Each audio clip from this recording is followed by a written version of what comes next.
We'd had previous notifications that it was going to flood in different years and it didn't even get to the property. So this one was a bit of a shock. It just kept coming. I was unsure of how far it was going to come on my property.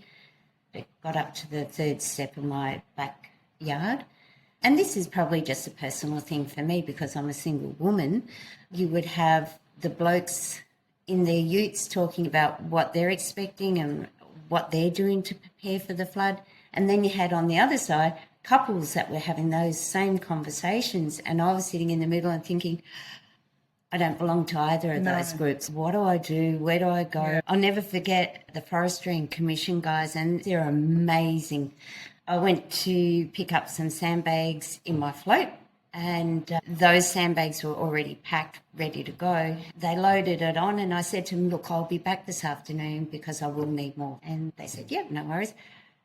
By the time I got back, they'd realised there'd been quite a time lapse. So just as I was pulling out with the second load, they knocked on my window and they said, who's helping you? And I looked at them and said, oh, me. And they went, no, you wait right there. And the next thing, they just had a team of guys come around. They followed me home.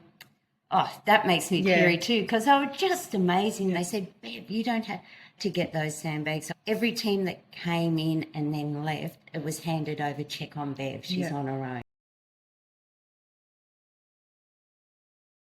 It was a blessing with yourself from Mallee Family Care. If it wasn't for you, I'd still be struggling to fix things. I wouldn't have been able to employ people to come around and fix the damage that was done. I'd probably still be sitting here fighting with insurance, or maybe I would have just given up and not being able to access what was right for mine. That was massive for me because I was doing it on my own. Yeah. A positive thing that has really come out of this is I believe there's a project for the preparation for it, which I understand that there's going to be a leader within different communities so that information will get filtered out to local people by a local person is in the area and they know what's happening and what we can do to prepare, because I'm still at that stage where I wouldn't know what to do. Yeah. When the floods were happening, a lot of us were standing around thinking, what do we do? So whereas having that program come out and tell us what we could do, how we could probably share our resources a little better, because I feel that everybody was dealing with it in isolation. And rightfully so, we want to protect our homes.